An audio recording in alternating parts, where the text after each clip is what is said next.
Greetings. Welcome to Amputee Basics.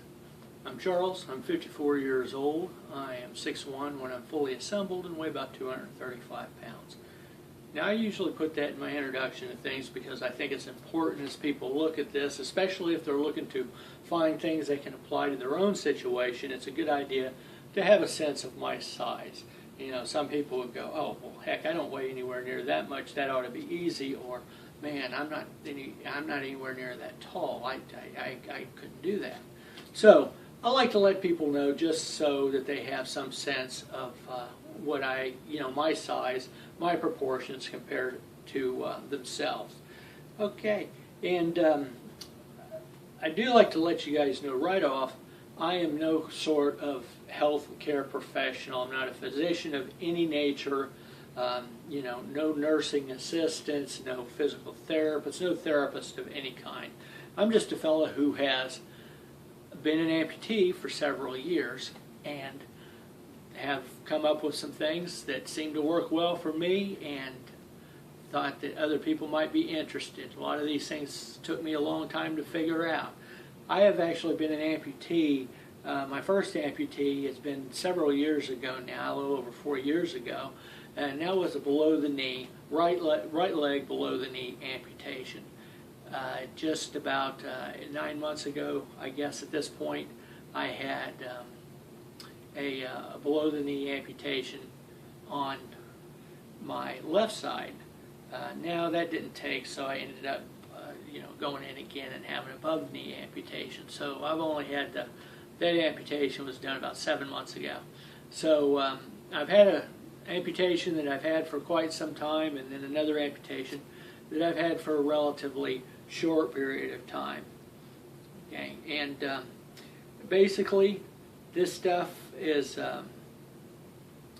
not just strictly for amputees, but I figured a lot of this information could be useful for people that had a broken foot or a sprained knee or a broken ankle. Sometimes where somebody has to be off their feet and probably in a wheelchair most of the time.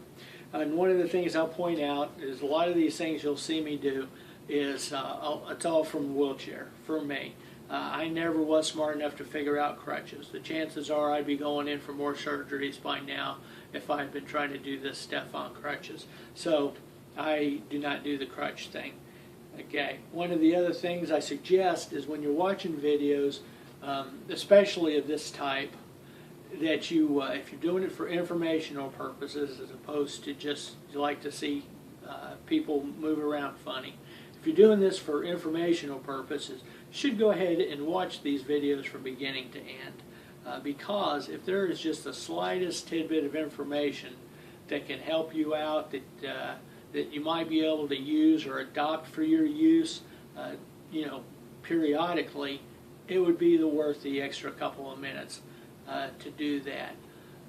In addition, if you're looking at my channel, I have several playlists on there, and a couple of them specifically I'd like to point out is other people's good ideas, is different people who have had videos dealing with either lower limb amputations. Some of them have to do with upper limb amputations or disfigurations or things of that nature. And I don't endorse these guys necessarily. I don't necessarily follow with their channels, but they had some good videos, and it looked like they definitely had some useful ideas. And once again, if you take a look at any of those, you should watch them from beginning to end. If you can pick up anything that you can adopt in some form or fashion, it'd be worth your while. And if you're ever feeling down on things, watch a couple of the videos on the playlist named Kids Figure It Out. I always love watching them. Even though I've seen them several times, I still like watching them over again. And I guess that's pretty much it. Just wanted to welcome you to the channel. Enjoy yourself. Hopefully you'll get some good information, and good luck.